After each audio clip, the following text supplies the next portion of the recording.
At exactly 3:15 a.m., the bell tower of St. Mary's Church rang out, a single, hollow toll that echoed across the sleepy streets of Meadowbrook.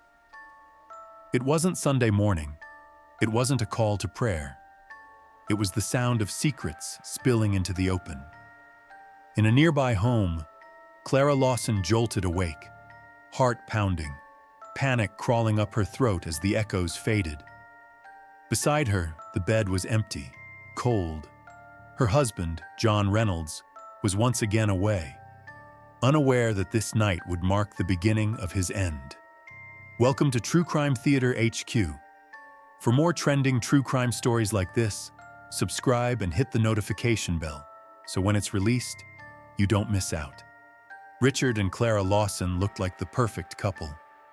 Married for over 10 years, they had built a life full of stability and respect. Richard, a decorated ex-Marine, was admired for his discipline and honesty. Clara, a stay-at-home mom, was loved for her kindness and active role in community activities. Their seemingly happy marriage was a cornerstone of their social circle. Yet beneath this idyllic surface, Clara was often lonely. Richard's new job kept him away from home for long hours as a security consultant for a high-profile firm. Richard traveled frequently, leaving Clara alone to manage the household and their 2 children. His work, while prestigious, demanded nearly all of his time and energy. Clara's days were filled with longing, her evenings empty without Richard's presence. She busied herself with community events and church activities, but the void in her heart grew with each passing day. Father Mark, the new priest at St. Mary's Church, was a magnetic figure. His sermons were impassioned, drawing more parishioners each Sunday. He seemed to understand the struggles and secrets of those who confided in him, offering solace and guidance. Clara found herself increasingly drawn to his charismatic presence, seeking comfort in his words and company. She volunteered more at the church, hoping to fill the emptiness left by Richard's absence. As Richard's absences grew longer, Clara's bond with Father Mark deepened. She found in him a confidant, someone who listened without judgment. Their conversations grew more personal, more intense. Father Mark, behind his benevolent facade, harbored his own secrets and ambitions. He saw Clara's vulnerability and seized the opportunity to draw her closer. The scandal began with whispers, as all scandals do. Meadowbrook was a small town, and secrets were hard to keep. Richard, oblivious to the growing closeness between his wife and the priest, focused on his demanding job. He was proud of his work providing security strategies for influential clients, ensuring their safety in a world full of unseen threats. Yet he remained unaware of the greatest threat brewing in his own home. Father Mark arrived in Meadowbrook as the new parish priest, quickly becoming a beloved figure. His sermons were passionate, his counsel wise, and his presence comforting. He had a unique ability to connect with his parishioners, offering guidance and solace in times of need. Clara, deeply spiritual and actively involved in the church, found herself drawn to Father Mark's charisma and warmth. The affair between Clara and Father Mark began innocuously, with Clara struggling with feelings of loneliness due to Richard's frequent absences. Clara sought solace in the church. Father Mark, always approachable, became her confidant. Their conversations initially centered around faith and personal struggles, but gradually grew more personal. Clara felt a connection with the priest that she had never felt with anyone else, a sense of being truly understood and valued. Father Mark was completely captivated by Clara's honesty and vulnerability. He found himself drawn to her, not just as a parishioner, but as a woman. Their meetings became more frequent and more private, held in the quiet, hidden corners of the church. The lines between their roles began to blur, and an unspoken tension simmered between them. The forbidden nature of a priest falling for a married woman added a thrilling danger to every stolen glance and quiet conversation. As their relationship grew, they began to meet outside the church, pretending it was for spiritual guidance. Clara and Father Mark would take long walks in the countryside, their conversations filled with laughter and shared secrets. Their emotional connection quickly turned physical, with their hands brushing against each other and lingering touches sparking intense desire. They found themselves in a passionate affair, their bodies pressed together in the shadows, hearts racing with the thrill of forbidden love. Each secret meeting was charged with the excitement of what they were doing, crossing sacred lines and giving in to the powerful pull between them. The weight of their secret was heavy, the knowledge of their affair a constant reminder of the boundaries they were breaking. Every touch, every whisper, every moment alone was filled with the taboo of their relationship, making their forbidden love even more intoxicating. The affair between Clara and Father Mark grew increasingly intense, consuming their thoughts and actions. They became reckless, meeting in riskier locations and leaving behind subtle clues that hinted at their indiscretion. Clara's behavior began to change noticeably. She became more distant and evasive with Richard. Her once steady demeanor was now marked by restlessness and distraction. Father Mark, too, was affected. His sermons took on a more fervent tone, reflecting the turmoil within him. He struggled with his vows and the guilt of his actions, yet he was unable to sever his connection with Clara. The affair provided a sense of excitement and fulfillment that he had never experienced before. Richard, initially oblivious to the affair, started noticing the changes in Clara. Her late nights at the church, the secretive phone calls, and her sudden coldness towards him all pointed to something amiss. His suspicions grew, and he began to piece together the evidence of Clara's betrayal. His world, once stable and predictable, began to unravel. The community, too, started whispering. Meadowbrook was a small town where everyone knew each other's business, and the subtle changes in Clara and Father Mark did not go unnoticed. Gossip spread like wildfire, and the scandalous nature of their relationship became the subject of hushed conversations and speculative glances. As the affair continued, a darker truth emerged. Father Mark had a history of similar indiscretions. It came to light that Clara was not the only woman he had seduced under the guise of spiritual guidance. Several other women, once drawn to his charm and charisma, came forward with their own stories of secret meetings and illicit affairs. The revelation of Father Mark's multiple affairs cast a sinister light on his relationship with Clara. The priest, once seen as a pillar of the community, was now viewed with suspicion and contempt. The growing danger and desperation in Father Mark's actions became apparent as he sought to maintain his secrets at any cost. Father Mark was desperate to keep his secrets, so he did something terrible. David, a regular churchgoer, caught Father Mark and Clara kissing in the confessional booth. David threatened to tell everyone unless Father Mark confessed. Terrified of ruining his perfect image, Father Mark came up with a dark plan. He tricked David into going to the church's bell tower to talk. It was a dark, quiet night, just right for what Father Mark had in mind. The tower was high and out of the way. As they stood by the edge, David grew more insistent, his voice rising with emotion. David didn't see Father Mark nudging him closer to the edge. In one swift, brutal motion, Father Mark pushed him. David's eyes popped wide open as he lost balance, his arms flailing for something to grab, but there was nothing. He screamed as he fell. the sound cutting through the quiet night. It seemed like forever before he hit the ground. The horrible thud of David's body echoed in the night, blood spreading around him, his body bent in weird ways. Father Mark looked down from the tower, his heart racing. Seeing David dead was horrifying, but also a relief. His secret was safe. He quickly went down the tower and made sure no one saw what happened.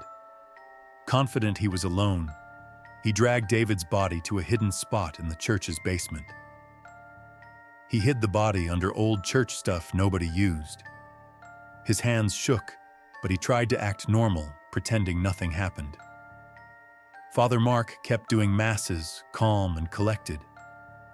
People noticed David was missing, but without a body, it stayed a mystery.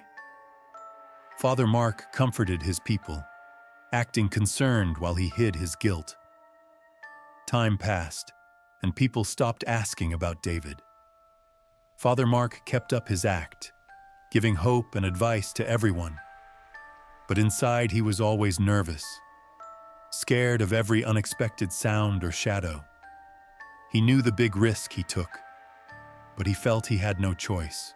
Clara, unaware of the deadly lengths Father Mark had gone to, continued their affair. She noticed a change in him, a darkness that seemed to hang over him, but he dismissed her concerns with a smile. He tried to convince himself that he could move on. He could bury his guilt along with David, but the weight of his actions bore down on him each day. It was a struggle to maintain his facade. The police investigation eventually grew cold. There were no leads, no suspects, nothing to tie Father Mark to the crime. He began to believe he had gotten away with it. He resumed his life, but the memory of that night never left him. It haunted his dreams and tainted his every waking moment. He thought he had silenced David, but the torment of his conscience was relentless.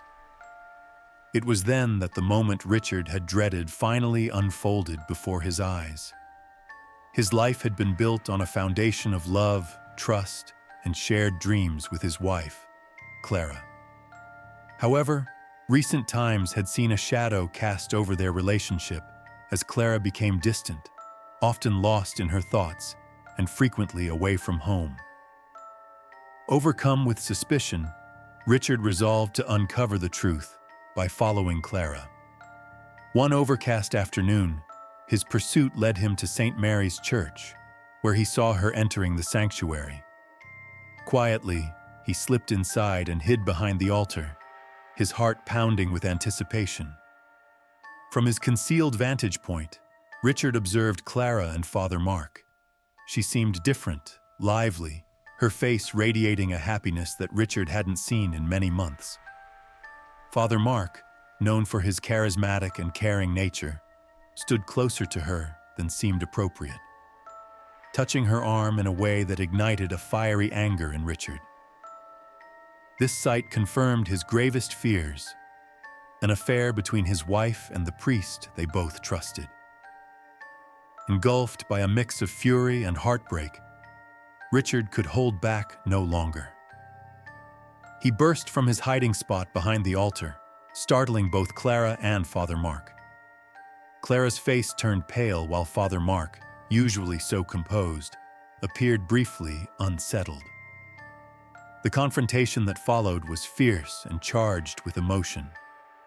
Richard's voice, heavy with betrayal, echoed through the church as he accused them, each word heavy with the pain of betrayal.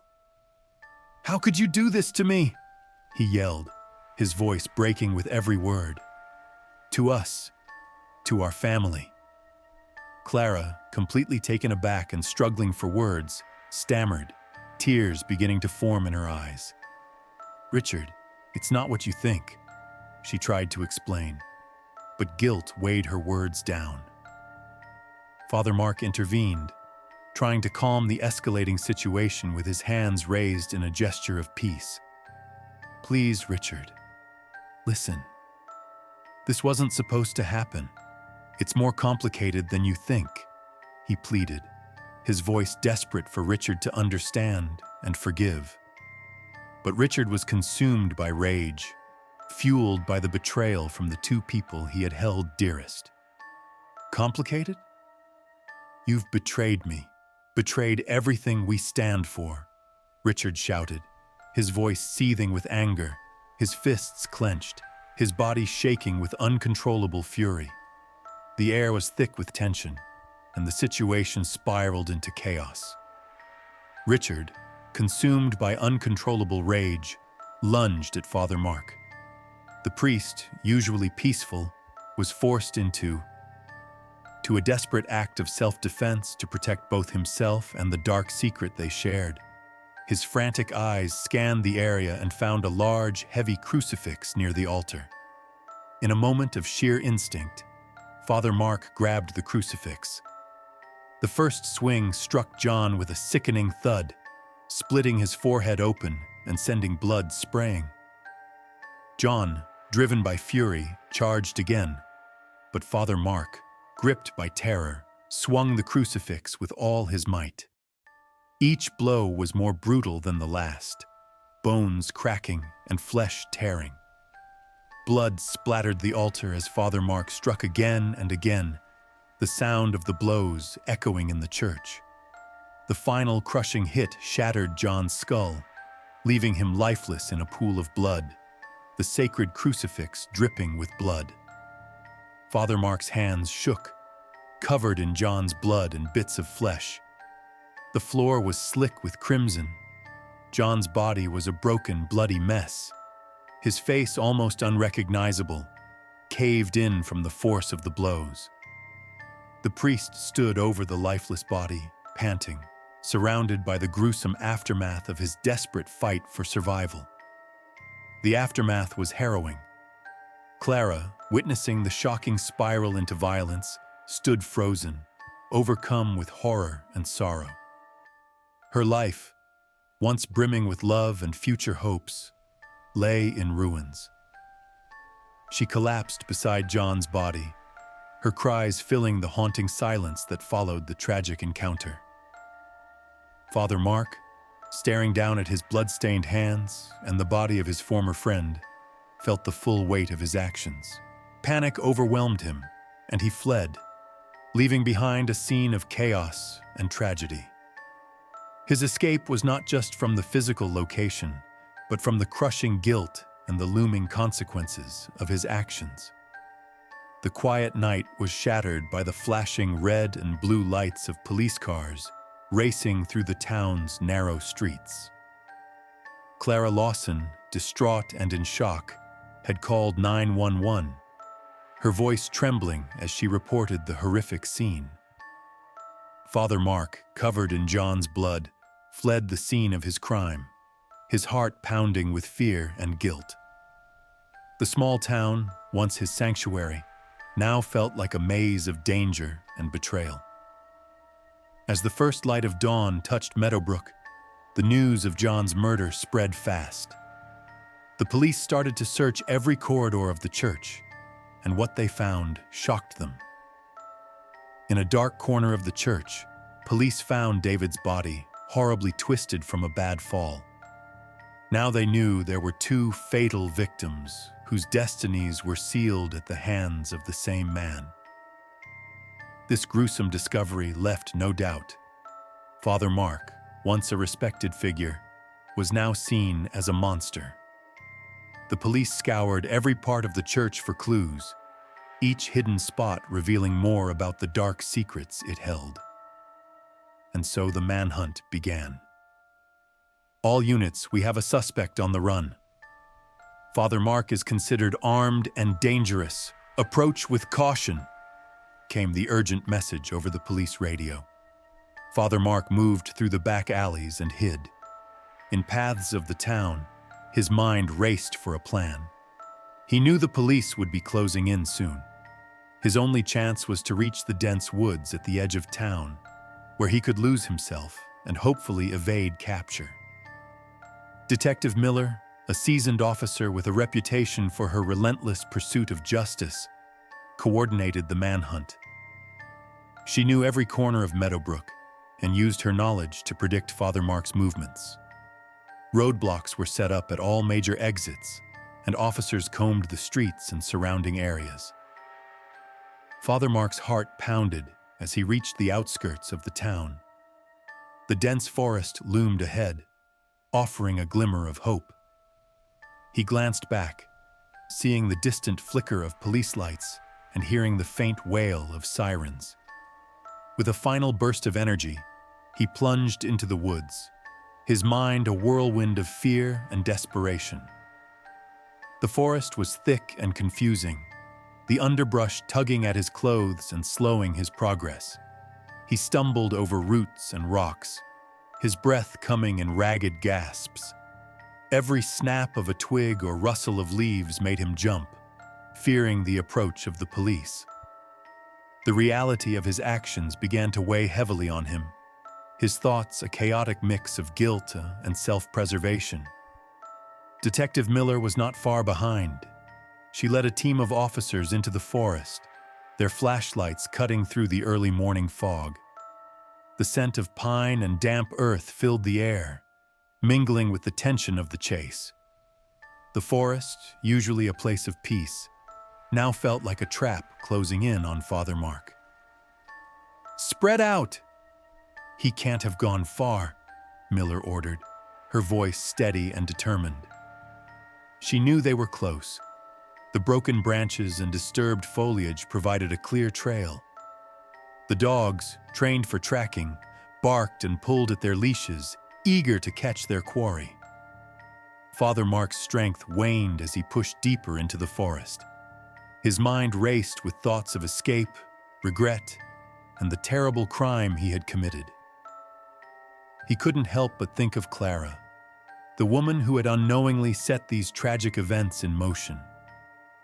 The weight of his sins felt unbearable, and he began to consider a final desperate act to escape justice. Suddenly, the barking of police dogs pierced the air. Panic surged through Father Mark as he realized his time was running out. He broke into a desperate sprint, but exhaustion and fear clouded his judgment. He stumbled into a clearing where he was met with the blinding beams of police flashlights. "Freeze! Put your hands where we can see them!" Detective Miller's voice rang out, firm and authoritative. Father Mark, panting and defeated, raised his blood-stained hands. He fell to his knees, the weight of his actions crushing him. The officers quickly surrounded him, securing him in handcuffs. As they led him away, he felt the cold metal bite into his wrists, a physical manifestation of his guilt. In a moment of sheer despair, Father Mark made a desperate attempt to take his own life. Officers were distracted. He lunged towards a jagged rock, trying to end his torment. However, the officers were quick to react, pulling him back and restraining him more tightly. His failed suicide attempt only added to his misery. As the sun fully rose over Meadowbrook, the once serene town now stood witness to the dramatic capture of its fallen priest. Father Mark was led away, his fate sealed by his own dark deeds. The manhunt had ended, but the scars left on the community would linger for years to come. Father Mark was taken into custody, his mind a blur of regret and despair. The trial was swift, the evidence overwhelming. He was sentenced to life in prison without the possibility of parole. As he sat in his cell, the reality of his situation sank in. The iron bars and concrete walls were a constant reminder of his sins and the life he had destroyed. In prison, Father Mark faced the torment of his conscience daily. His attempts to seek redemption were met with the cold reality of his actions. The whispers of the other inmates, the isolation, and the knowledge of the pain he had caused weighed heavily on him. He had tried to escape justice, but now he would spend the rest of his life facing it head-on. The community of Meadowbrook slowly began to heal, but the memory of Father Mark's betrayal and the tragic events that followed remained etched in their minds. The church, once a place of solace, now stood as a reminder of the darkness that had briefly consumed their town. And so Father Mark served his life sentence, haunted by the ghosts of his past. His failed escape attempt was a constant reminder of his inescapable guilt. Could Richard have ever imagined the depths of betrayal that awaited him? Was Clara's search for solace destined to end in tragedy? And what of Father Mark, whose dark secrets and desperate actions tore a community apart? How will Meadowbrook heal from such profound devastation?